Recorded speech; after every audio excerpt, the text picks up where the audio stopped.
You're listening to the Bored to Death Bingecast, talking TV shows and movies in easily digestible chunks.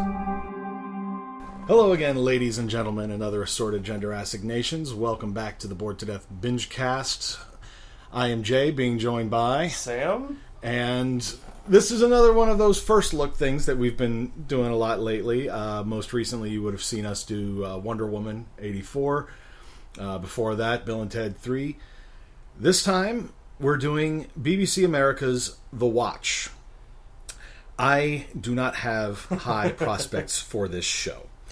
Sam, on the other hand, knows absolutely nothing about it. I have less prospects for it. Well, you also don't have as strong an attachment to the source material for this series. And I say source material very loosely because The Watch is based off of Sir Terry Pratchett's Discworld books. Some of my favorite novels.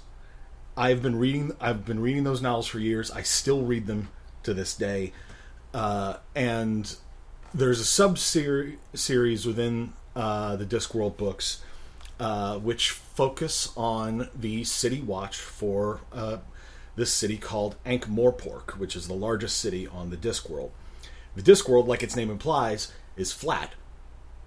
Oh. Carried on the back of 4 giant elephants that ride on the back of a giant spacefaring sea turtle. Oh, the sea turtle from it? Space turtle? Sure. Probably not. But no. That's a Pratchett book. Yes, I have. Yeah, he's looking over at my bookshelf. We're recording this up in my room rather than in our basement. Yep, I have quite a few Terry Pratchett books there, and other Discworld merchandise over on that entirely too crowded bookshelf that I need to clean up. And the City Watch books, well, most of the Discworld books have an element of satire to them. Terry Pratchett was very, very good at writing books that people can still resonate with certain themes and whatnot in the books. I see plenty of people who will compare stuff that happened in some of the City Watch books to current events going on in the UK or even here stateside, and a lot. There are quite a few people online, like in the Discworld subreddit, that when this series was first announced, people had some high prospects because people have been wanting there to be a good adaptation, like TV series wise, for Terry Pratchett's Discworld for a while. How certain characters are going to be depicted, and that they were going for some sort of like punk rock sort of vibe with it, and changing up a lot of things about the characters, and people started losing a lot of hope for it. And then the trailers started dropping, and there are quite a few Pratchett fans that are not going to be watching this series, and that are wanting people not to watch it either. Yeah. When I happened to comment on a thread on the Discworld subreddit that I was planning to do at least one episode of this for the podcast. It's the premiere pilot, whatever you want to call it. It's 2 hours long. When I basically said I was going to watch it and do this for our podcast, I had one person comment on. Well, I got downvoted on it. And I got one person saying, if you watch it, then they've won. I don't believe in that mentality. I don't either. Only on purchasing things. Yeah, there you go. But somebody else did comment on there basically saying that they feel like fans should at least check out the first episode to show that there is interest in the concept. By that I mean adaptations of Discworld and Pratchett.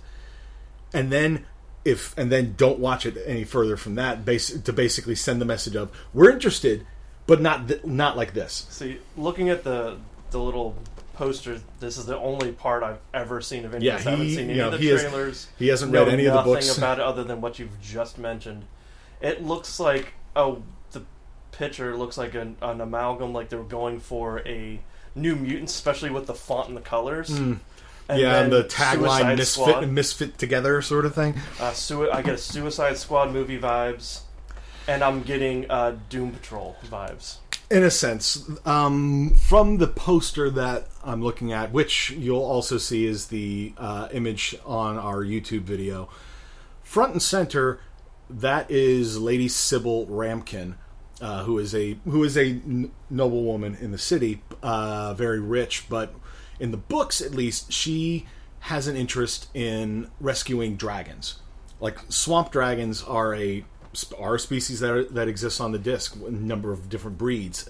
People tend to get them as like exotic pets and then just discard them. So she sort of takes them in and helps take care of them, sort of thing. That's what she turns her money towards. The guy on the right wearing the badge around his neck, that is Samuel Vimes, who is basically the main character of the City Watch series. Very cynical person. When he's first introduced, he's an alcoholic, but does eventually quit and never drinks again for the remainder of the series, which just makes him even more sour. The guy to Sybil's left, I believe that's supposed to be Carrot Iron Founderson, who is a human who was raised by dwarves, and so is thus considered a dwarf. Don't ask. It makes sense on Discworld. I mean, it makes sense to me. Yeah. He's, in the books, again, is presented as very much lawful good kind of person. He's memorized the book. He's very charismatic, very good person, almost like outright refuses to do any sort of subterfuge and anything. People really, really like him. He's also the hidden heir to the throne of Ankh-Morpork. Ankh-Morpork hasn't had a king for centuries, but he is the last descendant of the royal bloodline. And in the books, he doesn't want the throne because he thinks that things are fine as they are. The other two women on there, I'm not entirely sure. One of them is almost certainly going to be Angua, who is a werewolf. She and Carrot end up becoming a couple of sorts, although they never actually get married for a variety of reasons. I think the other one is supposed to be Cheery, who is also a dwarf. She's the one I mentioned to you before. In the books, she is a dwarf. She is also female, and in Discworld, dwarves all basically look or generally present as masculine, have full beards and everything, and she sort of causes a stir in dwarf society by basically being openly female. She still rocks the beard, but she takes better care of it. She starts wearing like makeup. She'll have some heels on her mining boots, kind of stuff like that. Put some bows in the beard. Mm-hmm. And the thing in the background is in the background. It is sort of thing. That's Detritus, who is a troll. And trolls on Discworld are basically made of rock, and thus are frequently at odds with dwarves, who tend to mine rocks, and mine them for valuable minerals. And since trolls generally have diamonds for teeth, you can see where there'd be some problems with that. Yeah, a few of them. Again, I know I've seen a couple of the trailers and have been like, oh God, what have they done? And remember, we can't base everything on trailers. This is true, which is one reason why I'm willing to give it a chance by watching it. I can't think of any offhand, but I remember some trailers to some movies. Oh, not even movies. The trailer to Titans was a good example. With the whole fuck Batman thing? Yeah. Among other things. That trailer was awful, but the series, the first season I've seen, is actually pretty good. I liked it. I had no expectations going into it because I hated the trailer. Didn't like the direction they're going with the characters.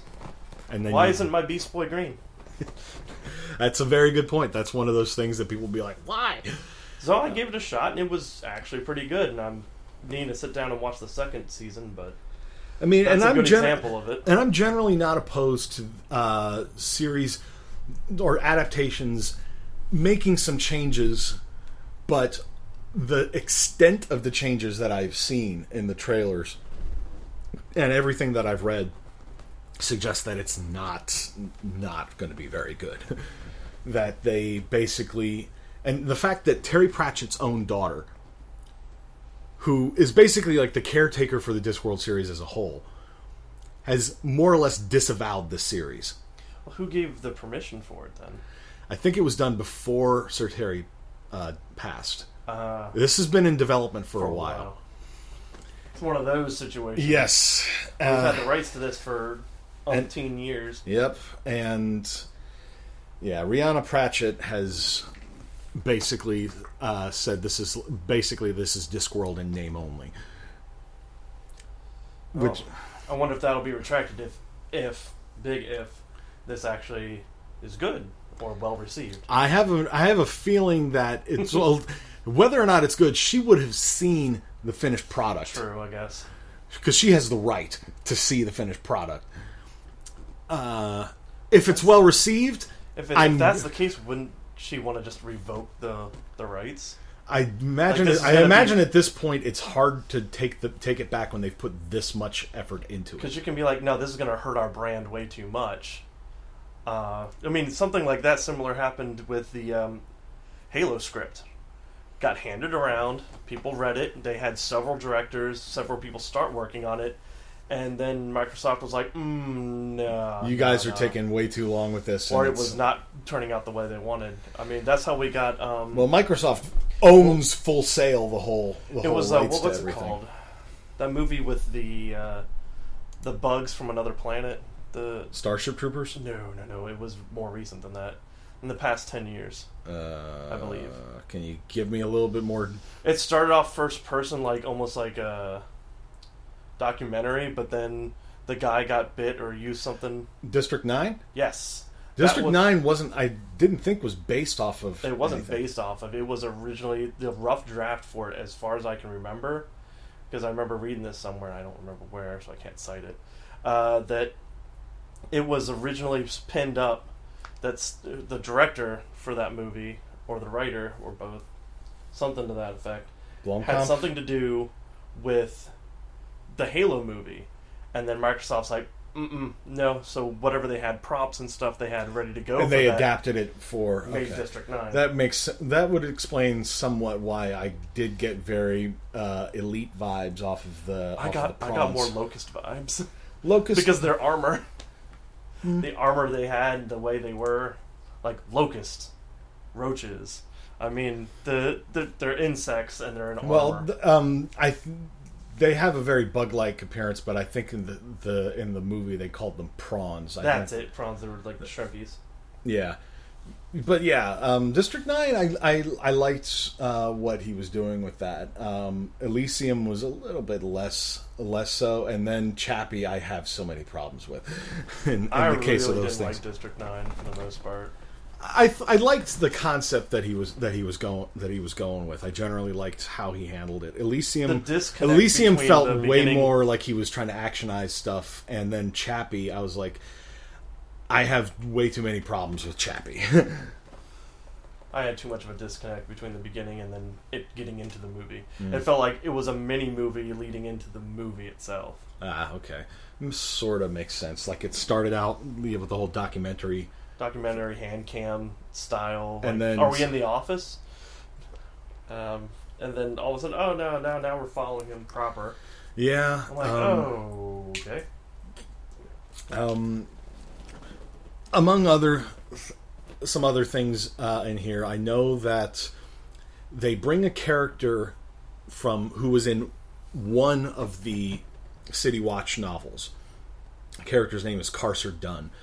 Carcer was like the bad guy in that one novel, and they apparently are turning him into a longer running antagonist in this series, in the adaptation, and I'm not entirely sure how to feel about that. It was one of those things when I first read about it, I was like, I don't mind that too much because you gotta sort of make some changes for the purposes of adaptation. But then when I saw and heard about the extent of the other changes that they made, like changing around some genders of some of the characters, like Lord Vetinari, the ruler of the city, now is a woman. It's one of those things that I'm like, it's not that I disapprove of there being a female authority figure, but it feels way too much like they're trying to be politically correct in some way. And like I said, I have a lot of reservations about this series. And I get to be that person that knows next to nothing about it. Which is you, and you therefore are like the ideal audience for this thing, as far as the BBC is concerned. Look at that color, I'm gonna watch it. If you never told me anything about this, I wouldn't know or even try to watch it. Yeah. Then see, and that's because again, you told me about trailers. I'm like, I've never seen trailers. Yeah. But also, also, it's very unlikely that you would have seen any trailers would have popped up on your feeds, because it's not exactly the sort of thing that would have been up your alley. I mean, I mentioned all the things it resembles, from a glance. Yes, and Watch. Oh man, does that have anything to do with Watchmen? No.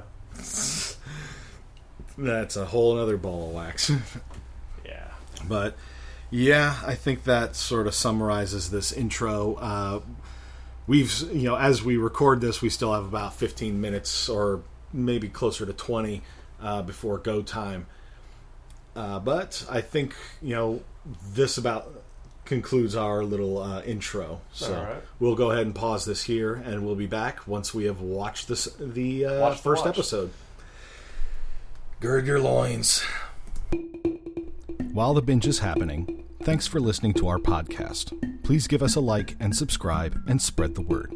You can reach us on social media on Facebook or Twitter at BTD_Bingecast. The Bored to Death Clan is part of the CKCC Radio podcast family, including J Bunny's Music Hub, the Race Nerd Podcast, Real Paranormal Talk, Ranking Tracks, Motivational Moves, Girls Who Like, and The Nerd Table.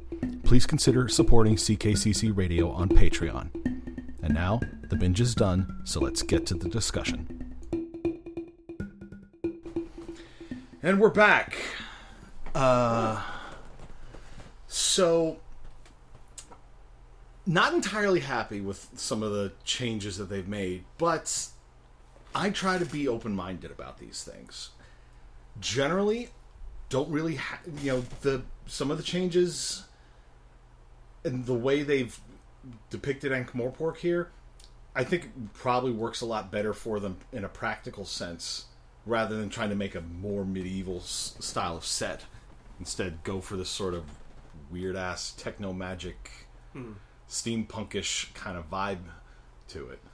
Not too much steampunk to it. It still feels a little medieval-esque. Yeah. Still with stone slabs and open doorways, but still with heavy panes of glass. Yeah. And then the Victorian sort of vibe. Tablet, but then you've also got communication being via essentially what's telegraph. Yeah. The Klax machine. Which is in the books, and it is generally presented more like a telegraph machine. It's not like a ticker tape thing. It's so much just in more the books. For visuals, I'm guessing. Probably. I shocked that, they removed a couple of characters that are really kind of major members of the Watch in the books, in Nabi and Colin. I wonder if they come in later. It could be that's a later thing to help round out the thing, but like this, if they go too much towards like the book or the comic, then everybody's like, I already know what's going to happen because I read the books. Because with stuff like, let's say, Walking Dead, for an example, there was some stuff changed. Character lived when they should have died. Character died when they should have lived. Characters that weren't in the show, in the book at all, or the comics, were in the show and became fan favorites. Yeah. And different things you don't hear about, then you see them back again. I mean, they take their own little things, so you don't, even if you've read the books, like cover to back to front and everything, you're still getting something new. You're still experiencing something a little different. And that's one reason I don't mind adaptation.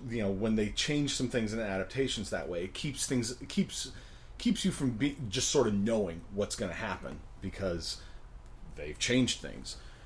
But in the case of the Watch, we find out Vimes and Carcer were friends and members of the same gang, and Vimes was it's not clear if he betrayed the gang to join the Watch or was sent to infiltrate the Watch. It was clear in the beginning, I thought, that he was sent to infiltrate the Watch to try to break out the rest of Carcer's gang. And instead Vimes turned... I don't know if he actually turned. He's just like agreeing with the captain. Yeah, with Keel. Like, hey, this is making more sense. Why do crimes to be judged more crimes? Oh, I was committed a crime against, so I'm going to commit a crime to go against that crime to keep going. And then it's just a cycle of revenge kind of sort of thing. It just sort of spirals out of control. And this is before there were guilds for thieves and assassins. Well, no, it's more the guilds had always been there, but Vetinari basically allowed them to step out of the shadows and become legal. Oh, okay. Now, in the books, the only one that went legal was the Thieves Guild. Not the Assassins. The Assassins had always existed, and they were actually, very well respected. Like, even the nobility sent their children there to be educated, not necessarily to become full-fledged assassins, but the assassins offered fantastic education, sort of thing. And yes, they operated. They would contract to inhume people, as they put it, unalive them. But exhumation is when you take a body out of a grave. So inhumation is when you put one in. Just sounds like Inhumans. And the Alchemists Guild were just basically some pokey old men trying to turn lead into gold. They weren't creating drugs like in the show, or as they're depicted here in the show. There are a number of other guilds in the city of varying types. But I think it makes sense for a universe like this to have the alchemists be the ones trying to change stuff and manufacture stuff. And hey, we just stumbled upon making a drug while trying to change just this into this. Let's get... This is the magical runoff, and hey, you can get high while you use it. Let's make some money. Make money to feed what they're trying to do. Exactly. Pursue the Philosopher's Stone, if you will. Now, slab in the books was a drug, but it was specifically a troll drug. Here, it's basically something that the wizards can use to power their experiments. Kind of like a power enhancement drug. Yeah. Not necessarily for them, but to enhance... To enhance the effects of whatever spells they're doing. And the Arch-Chancellor here, I don't know if... I didn't catch whether they actually gave his name. He was just like the Arch-Chancellor. I think so. But he's definitely... if this is supposed to be Arch-Chancellor Ridcully, who is the main Arch-Chancellor in most of the books, very different from how he's depicted in the novels, where he's very sort of an affable character. Yes, he's ruthless if you cross him, and yes, in the books he does transform people that piss him off into things. And here in the show, he talked about how he made a comment about how the old caterers are just the new caterers who came back with their tails tucked between their legs. I know because I gave them the tails. And he basically said, "You're sitting on my last assistant," or whatever it was. Whoever crossed him or screwed him over. There's a joke in one of the books when somebody threatens to sue the university, and Ridcully just goes, "Oh, please sue the university. The pond is full of people who have tried to sue the university." Basically saying, "Yeah, I turned them into frogs." And my brain went to Koi's. I don't know why. Well, that would probably be in the Agatean Empire, which is on the other side of the Discworld. But I did like some of the nods that they put into the books, like the bar that they end up in is the Mended Drum, which is a fairly significant place in the books. Not usually where the Watch tends to go to drown their sorrows. I wonder if it was just to practicality effect, particular nod. Yeah, well, and Vimes, when we see him drinking, is drinking his preferred brand, Jim Bear Huggers. They didn't actually mention it by vocally, but the label read Bear Huggers. So, and I pointed that out while we were watching. I was like, and I pointed that out when we were actually watching it, and not one of the 10 bajillion ad breaks we got on BBC America. Yeah. I think our first ad break was less than 7 minutes into the episode or more. And we had like 4 or 5 ad breaks within the first half hour. Within the first 36 minutes about. It was ridiculous. Towards the end, they lightened up a little bit more. There was more show to be seen. Mm-hmm. But it feels like we just get back and start into the conversation of the show. And then there was the one ad break where we got like 2 or 3 minutes of ad break, and then we got the little "You're watching the Watch," and then identifier, and then back to another 2 or 3 minutes. No, of I ads. would like to be watching the Watch. We were cracking, pissed off about that when they showed another one. It's like, "You're watching the Watch." It's like, are we? It's been a good decade or more since I've watched TV with ads. Same. I have been using streaming services for so long, and or watching on demand. On Hulu. I have Hulu Plus, so I don't have to deal with the ads. When I'm watching stuff on YouTube, I have YouTube Premium because I watch YouTube. I have YouTube playing all the time when I'm at work. So yeah. Just like in the background, and I was just getting annoyed. It's good for podcasts and stuff. Yeah. So it was, that's why I sort of subscribed to it. And at the time, they were like, "You'll get access to these exclusive shows or movies or whatever." I was like, "Cool! I'm happy to give you guys some money so I can see this stuff." But yeah, having to watch with ads like this, it started to sour the experience for me. I mean, going into it with no expectations or slightly lowered expectations. Based on what I had said. Yeah, based on what you've said. The souring came real fast within the first 30 minutes of not being able to see at least 15 minutes of a show. Yeah. I think the longest we went without an ad break was 10 minutes. Just about, yeah. 10 or 11. That's ridiculous. Especially for a 2-hour premiere event. Like, most of the time when I did watch TV, I know the premiere events would happen. Maybe it's an hour-long show or a 2-hour-long movie. They say, with uninterrupted, without commercial breaks for the first 20, 30 minutes or something. Like, first 30 minutes. Or they'll say with minimal commercial interruption. Yes. And, they were throwing ads on here that were interrupting other ads. Well, that may be due to Sling, because we were watching BBC America via the Sling app on my Xbox. When I watch like wrestling on Sling, it does the same thing. Like, it will throw those interrupt ads with other ads, and a lot of the times it was that FanDuel commercial. But as for the show, they are setting up. Well, going back to Carcer and Vimes, we see them have their fight atop Unseen University, which, as I mentioned while we were watching, did happen in the books. It happened in a much later book, not in the first one.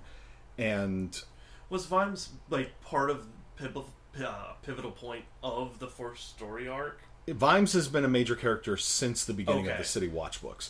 Now, so the first book go over the past, right, until later on, and it kind of makes sense if you're going to. And they've been a little light on some of Vimes's backstory. They just don't go into huge detail about it. But they've dropped things in the books. Like he was part of a gang when he was growing up, because he lived in a poor neighborhood, and that's just how you survived in where he lived. But he joined the Watch basically for the pay. It was like the best sort of legal job that his mom could be proud of, sort of thing.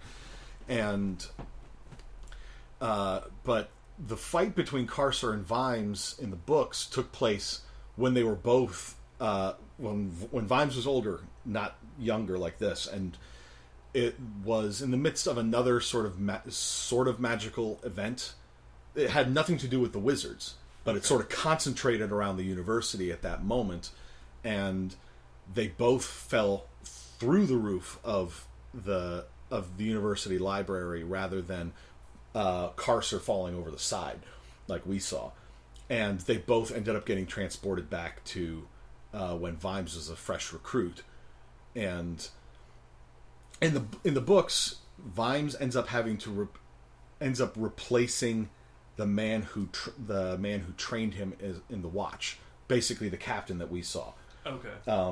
John Keel, and had for a period of days had to basically go fill that role and mentor himself, because the real Keel had been killed by Carcer, as it happens, and so Vimes had to mentor his younger self to make sure that his younger self would become the man he is today. Otherwise, there would be no place for him to go back to when he was taken back to his own time. I could see why they didn't.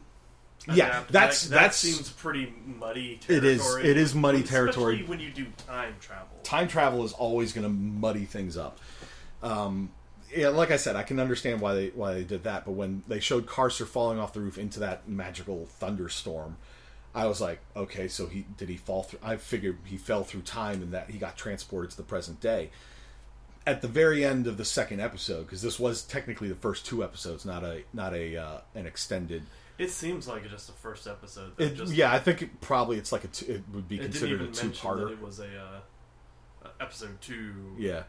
Although they did end the first episode at a significant point where this would be the break, and then the next episode opened with them in the drum. The whole 4 minutes of dialogue, and then they cut it off for another 8 minutes of commercial.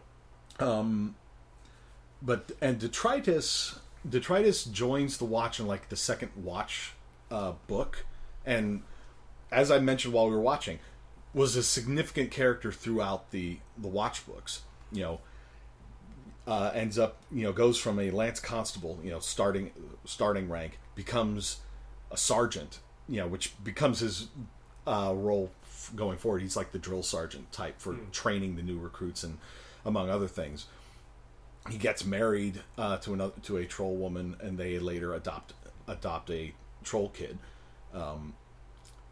And here, Vimes basically met him when he threw himself off a bridge, because he basically admits to, I think it was to Sybil, that he hit a low point, and as he put it, fell off a bridge rather than threw himself off. We could sort of connect the dots. He saved me. But Detritus was propping the bridge up like a proper troll, bridge troll, right? But Detritus basically fished him out of the water while letting the bridge collapse, and just sort of like Vimes wasn't happy that he saved him, but he repaid Detritus by basically accepting him into the Watch. And at the end of the episode, we see, episode 1 at least, we see Detritus get killed. He's in the freaking poster. I'm thinking it had to be something to do with the practical effects. I'm guessing. I like that they're using practical effects. They use practical effects for some good things. Yeah. A good bit. They really had a baby dragon. No. Baby dragon. Good boy. That good boy. But having the practical effects might have been costly or harder for the actor to move around. Later on, you see them carrying around Sherry? Yeah, Cheery. Cheery, like Happy Cheers. Yes. Okay, Cheery carrying around a piece of him. Yeah. Or one of the bigger chunks. I'm wondering if that's going to have some kind of significance. I had are they going to make it like a baby Groot kind of thing? I somehow doubt that, but given that there seems to be some sort of time muckery thing going on. Because he noticed the scar at the end of the episode was manipulating. Yeah, it like shimmered and stuff. It looked like it changed completely. It was a different... It's one of those things I'd have to go back and watch that clip particularly. I wouldn't mind seeing more of this because I'm kind of getting engrossed in the universe. I'm curious myself just because I want to see where they're going with this. It's got a good sense of humor. Some of it... Vimes was, had a lot of Jack Sparrow vibes to him. I know you said you haven't seen Doom Patrol. No, I haven't. But I had major Doom Patrol and you vibes. liked Doom Patrol, I believe. Or you were I've only ambivalent seen the first about episode it. so far. Nami said we could watch the rest of Doom Patrol, which usually means that she enjoyed it enough. But one of these times I got to get you sit down just to watch that first episode to see if it hooks me in and get the same vibe, or at least compare it to this. Okay. But this, I'm more willing to push a little bit more because I'm really liking some of the characters. I mean, they literally slap you in the face with these ragtag bunch of misfits with little to no knowledge of them, and you learn more about them as the episode goes along. Yeah. Rather than doing the whole introduction thing. Yeah. Which is kind of what they did acknowledge, or they did keep a lot of stuff about about the core characters the same. Vimes is this because this is Vimes before he becomes still grouchy but more respected commander of the City Watch. He is still an alcoholic. He is a grouch, and so cynical about the state of Ankh-Morpork that he's like, "There's no point in us doing our jobs. We're just there to watch." Yeah, I was just gonna say they do their namesake, watch things happen. Although at the end of episode 2, he basically did finally get some of his confidence back, thanks actually to a pep talk from Vetinari, who basically sort of like, "You are captain of the city watch after all," and he sort of straightens up, I got an actual compliment from my boss, and he get out there and watch. And he basically tells Sybil and Carrot, "I'm done watching." That's Sybil and Carrot they did acknowledge he is a human that was raised by dwarves. In the books, he wasn't thrown down a mine so much as he was left out in the woods somewhere, and some dwarves found him and took him in. I think they were playing a little more of a comedy aspect on that, because you had the response. Who throws a baby down a mine? The response of Angwa's response is just sort of like, so you're just gonna stop. You became a cop to stop people from throwing babies at dwarves. I think that was and even Carrot started laughing at it. I wonder if that was a legit laugh from the actor, and then they were like, throw it in. Like, yeah, that's cool. Those genuine moments where you get like smiles out of the actors breaking just a little bit.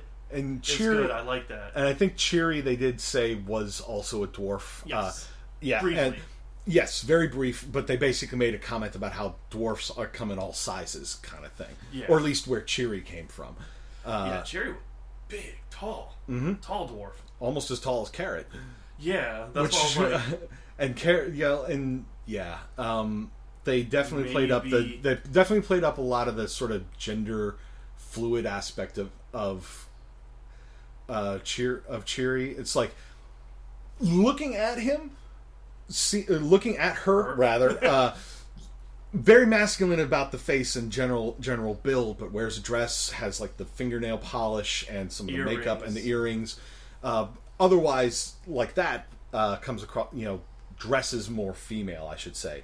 But there's no real ambivalence about it. They refer to Cheery as her. Yeah, there is the brief moment with Carrot when he first gets introduced to her. It's just like her, and they just look at him and go her, and he's like, and he's okay. just sort of like, okay, yeah, which is the correct response.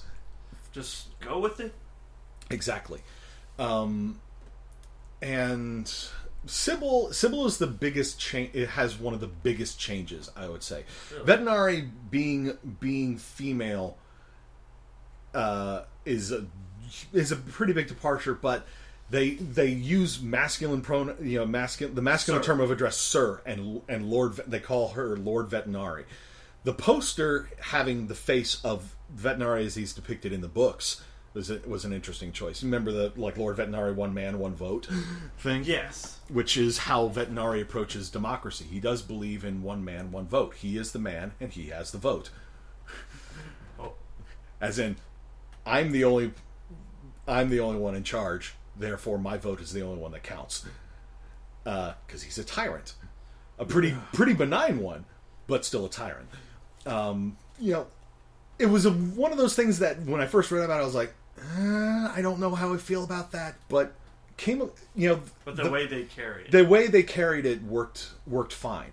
But Sybil, in the books, she's actually a pretty sturdily built, shall we say. She is a somewhat pretty heavy set, but she's strong beneath all that because she takes care of dragons, sick dragons. And I'm still wrapping my head around faces and names. So. Yeah, Sybil, dragon lady. Wig. Yeah, with the wig. And there was a brief moment where it seemed like there was funny. when her wig fell off and it's just bald, and even Vimes was like, "What?" And we barely had a chance to react to it, and it looked like there was about to be a joke, and then it's like commercial. Oh my god, that killed! I might have to watch this again just to show Nami it, to say, "Oh, this is what we watched. How do you feel about it?" I might need you to log in for Sling. Yeah. Or set up AMC Plus because we'll be able to watch it through that also. Maybe then we won't have to deal with commercials, and we just don't watch it on the day when it goes out live, and we wait for on demand, so we don't have to deal with ad breaks every 4 minutes. That chapped my ass real hard. But yeah, it's the changes are very jarring to a fan of the books. But as I said, I just try to approach adaptations like this with a generally open mind. Yeah, I had low expectations, but to be honest, it actually surpassed them a little bit. Not to the point where I'm going to say it's a great show, but it's to the point where you have your expectations so low, it's hard to meet them too. Yes, just as long as as if it were high. But what I will say is, I'm willing to give it a chance for at least another episode to see if I can still sort of tolerate it. Me, being the fresh eyes, the knowing nothing about the universe, for me, they did good world building. Mm-hmm.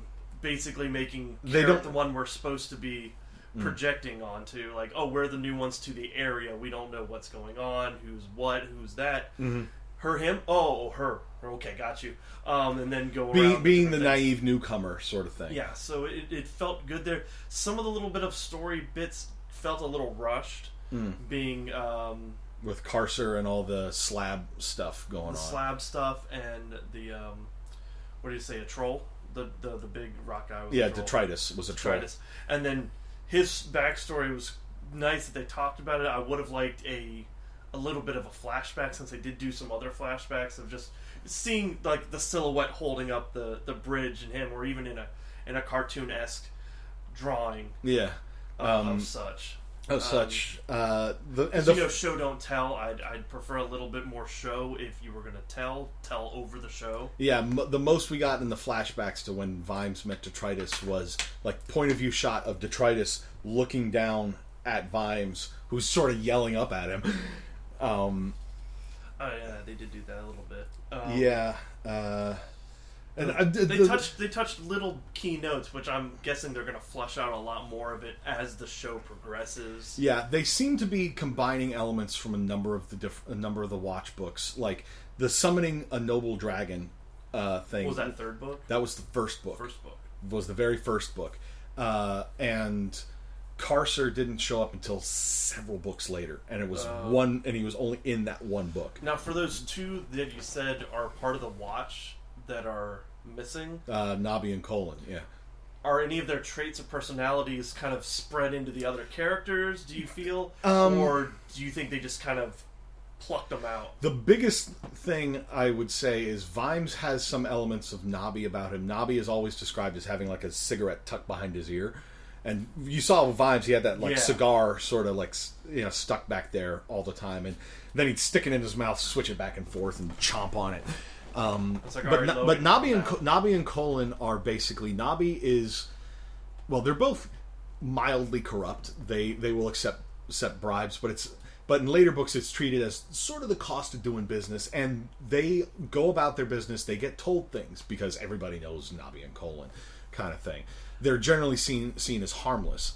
Well, what are they human? Or? They're both human. Well, Nobby, in Nobby's case, he actually has to carry around a certificate, basically stating he is probably human, because he's basically short and ugly, and there are plenty of scenes when he ends up in much later books gets a goblin girlfriend. The goblins aren't like they are depicted here in the show, where they're basically the thugs and minions for Carcer, and being like vaguely communist. I have a pamphlet for you, brother, comrade. The feel I got from them were the little guys in Star Wars out in the desert. The Jawas? Jawas. They reminded me a good bit of Jawas. They're random grunts and noises, but then we actually get subtitles for them. Yeah. I'm like, that's how Jawas probably are saying to each other. We need to unionize. Yeah, we need to unionize. And Throat here was depicted kind of as like was depicted as something of a throwaway freelance alchemist, dealing slab to Carcer's thugs, or selling it. In the books, Cut Me Own Throat Dibbler, as I mentioned while we were watching, is an entrepreneur. His base state of being is he sells questionable sausages in a bun off a tray that around his neck. He's always looking to find some scheme that will get him rich quick, and he might get rich, but by the end of the book he'll be back to selling sausages in a bun again. He's often involved in some of the zanier stuff that happens in Ankh-Morpork, not necessarily City Watch books, but other. What if this was just a way to just do a tiny bit of introduction? But I feel like having Cut Me Own Throat Dibbler as a character that they could run into as like an informant, it's just sort of like, hey Throat, how's it going? It's like, hey, sausage in a bun, $1 for you, and that's Cut Me Own Throat, which is his like catchphrase. He'll like offer them a discount. That's Cut Me Own Throat, and then it's like, but they will go to him and toss him some money to get some information. That seems like it would be the perfect thing. It feels like they're taking a lot of the corruption, with the way you're describing it, corruption out of the Watch. How the two characters that are kind of like... Yeah, trying to present them in a more heroic sort of state. Or it's just sort of like they don't take bribes, they don't do any of the corrupt stuff, and that's why nobody respects them, because it's such a corrupt city. It's like, you're honest. What the fuck do we need you honestly for? So it feels like they're plucking out certain things. It could be. That or those two characters will come in later. It's possible that Nobby and Colin will turn up later, but turning Throat, or seemingly turning Dibbler into just random freelance alchemist in a wheelchair. I know. I was going to ask about that. When I saw the brief flashes of that character in some of the ads that we saw while we were waiting for the show to start, I was like, is that supposed to be like one of the seamstresses? The seamstresses, I should explain. They're the prostitutes. Yep. The joke is they call themselves seamstresses. Yeah, and oh my god, we weren't introduced to them. Yeah, Yet is the key thing from the little trailer that we saw for the next episode. It looked almost like they might be introducing the Fools Guild, who are the Fools Guild. They're the clowns. Literally, that's where the clowns are trained. Oh no, there's clowns. Yes, there are clowns. I don't care about clowns. I do not have a phobia. But yeah, and the Fools Guild is a fairly rich guild. How powerful they are in this universe, I don't know. You'd be interesting. A fool wizard. Clown that can cast magic. I should, there's this character in the books that deal with the wizards named Rincewind, who is practically a clown, but he's a coward. He's a very bad wizard. He knows one spell. It's a very powerful spell, and he has zero control over it. He doesn't dare cast it because it could possibly end the world. But he has the ability to use magic, so that makes him a wizard. And he's a total coward. His instinct when confronted with anything that seems vaguely threatening is to run the other way. He does not. Flight. He is Mr. Flight. Yes, and he's got a very keen sense of danger. In later books, their way of telling whether or not something is a danger is whether whether Rincewind is behind cover and running away. All right, we're heading that way, guys. Rincewind, where'd you go? Sort of thing. So yeah, there is sort of a fool who is a wizard in that respect, but they're playing up a lot that on the Carcer's gang aspect, because part of the plot deals with this book that got stolen from the library, which is the book that allows people or tells people how to summon a noble dragon. And much is made about how no intruder can set foot in the library without triggering an alarm. And when we go into the university, Vimes's people are all given permission to go into the library. And so they're fine, but they're led to the library by, like, the janitor, essentially. And the moment she was introduced, we both just looked at each other and were like, yeah. I was like, she did it. She did it, yeah. It's like, who pays attention to the cleaner, right? That's the exact reason I went for it. I'm like, well, if they didn't just introduce her as, oh yeah, I'm just a maid here. And then later when she goes back in to basically find more information about the key that Carcer needs to control the spell. I was shocked that it was her. Oh my god, it was her. But then when it was revealed that, well, we'd already been shown that she and Carcer, she had been part of Carcer's gang, and she had been left in the cells and eventually got out and got a job at the university, while Carcer turns up, hasn't aged a day. Hasn't aged a day and didn't contact him until then. Yeah, and so they're all suspicious of that. But and so Vimes recognized her when he showed up at the library. He read his story.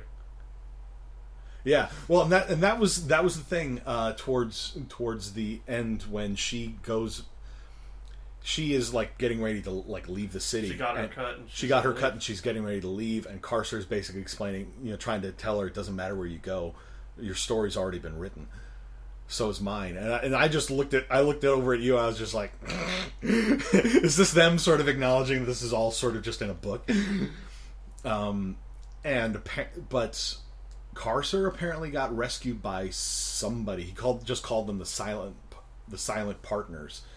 And talked about how they knew like all the ways through the maze or whatever, but they wanted him to basically burn it all down, which is why he's trying to summon the dragon to burn down the city. But he has no control. He doesn't have any control over it yet. But the thing about the silent partners in the books, when you're dealing with stuff that's magic, there are basically eldritch abominations that are just called creatures from the dungeon dimensions. They're always trying to find a way into reality and wipe them out. It could be them. It's also possible because they're tricking them to basically summon them. Practically. Possibly, but there's also another sort of evil faction out there called the Auditors. Yeah. They're the auditors of reality. They study everything in reality. They prefer everything to be orderly. And what's less orderly than a world that's flat, riding on the backs of 4 elephants on the back of a giant spacefaring sea turtle? Which we saw a sculpture of on Rid Cully's, or on the Arch-Chancellor's staff. Yeah, I did like that little nod. You pointed it out. I pointed it out only because we talked about it just before watching. Yes, and I'm like, oh. That's that thing he said. Now, the auditors in the books are always looking for ways to destroy the world, and they almost always try to use people in the world, manipulate them in some way to get them to do what they want. Essentially, demons. Like demons, in a sense. So it's not. I'm not sure whether it's supposed to be the dungeon dimensions or the auditors. Watch and see. But I imagine it's probably going to be. I had to guess. My first instinct when he started talking about his silent partners, I was like, "Is this dungeon dimensions?" I didn't say anything at the time because I wanted to bring it up here. But now that I've had some more time to think about it, I'm like, could be auditors, because auditors don't talk very much, so silent partners. Yeah, there you go. But yeah, like I said, it's going to be jarring for any fans of the books to see the changes that they made. But I would say it has caught my interest enough to at least give them a chance. A chance. Not happy about it all, but I'm willing to give it a chance. And I know that there are people on like r/Discworld and elsewhere that are probably going to want to lynch me for daring to say that. But you know what? Same goes with any fandom that gets any kind of adaptation. You're damned if you do, you're damned if you don't. Any fandom is going to have that sort of toxic especially mentality. When it's a book going to a live action TV show or movie adaptation. Exactly.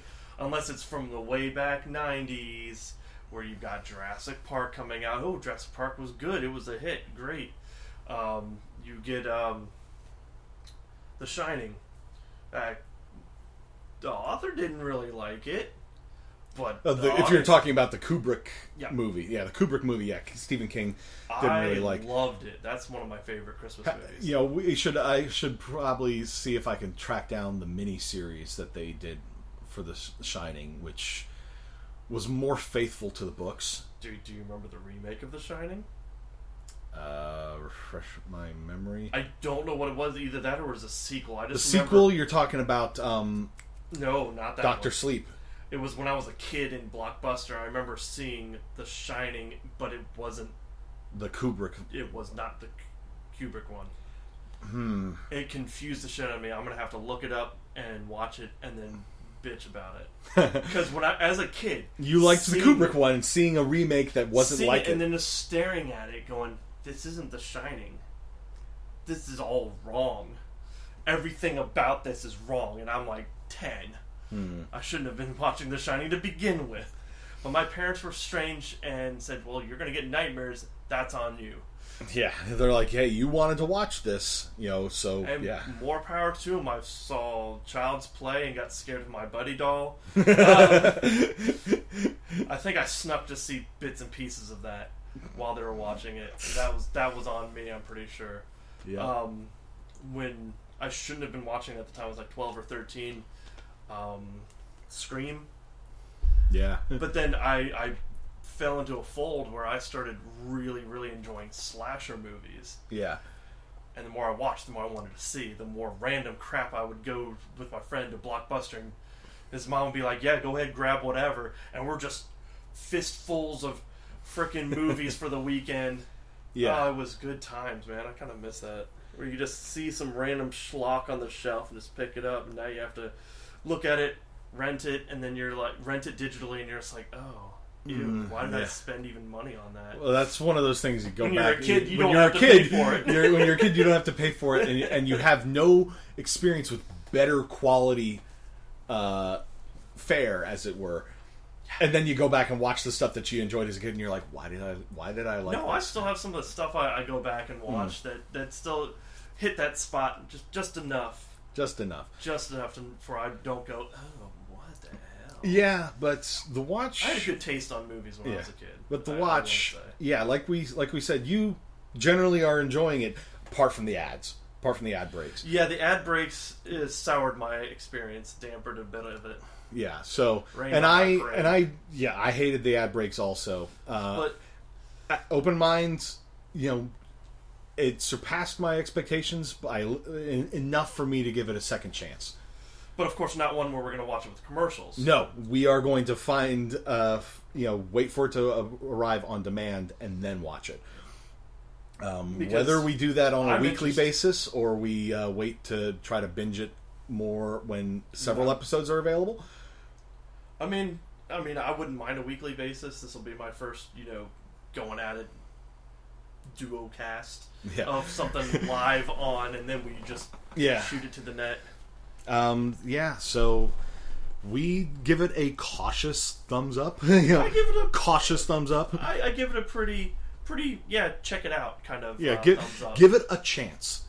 Like if any of this sounds relatively interesting to you, I say give it a shot. If you're someone that just has no idea about the universe, it scratched some itches. Yeah. I will say, as a fan of the books, I am still not entirely happy with how they've chosen to adapt some things. I don't like that they killed detritus, especially with crossbow bolts. He's made of stone, for crying out loud. Oh no, his neck looked pretty soft. And what I told you, those were stone piercing bolts, man. Those exist. Yeah, but and he's made of stone. There's still cracks in the stones you can hit. Yeah, but there's no. His eyes are human as fuck. Well, that's practicality. But there are no soft bits on trolls. But like I said, give it a chance. Give it a chance. Give it a chance. But I think that'll about wrap it up. Alrighty. So I liked it. Yeah. So for again, if you want to check it out, we recommend finding it on a streaming service that does not have too many ads. Don't hang my man Jay. And please be gentle. I understand you may disagree with my opinion. This is just my opinion. But we also got the thing of people are disagreeing with your opinion before seeing the final product. Exactly. Like I said, give it a chance. You don't necessarily have to keep watching after episode 1. You can check out the first episode and then be like, no, this is horrible, and then swear off it. Fine. If you want to do that, go ahead. I'm just saying, at least give it a chance. Show them that there is an interest in his work or in other adaptations of alike. Yes. Similar properties. Right. Because we're now starting to get more miniseries. Yeah, like The Stand is one. That's one that Chris and I need to sit down and watch. And that's a remake of a series. Mm-hmm. Yeah, it's one of those things that you could never really adapt to a movie because there's way too much going on. But a miniseries or a limited series like this is perfect. And yeah, they're constantly looking for books that they can adapt into TV series and the like. But don't discredit Terry Pratchett's work just by the one thing. Show that there's interest in his work. Exactly. And even if you do decide to continue watching, still make it plain what you don't like about it, so that when they choose to make other adaptations of his work, they know what not to do.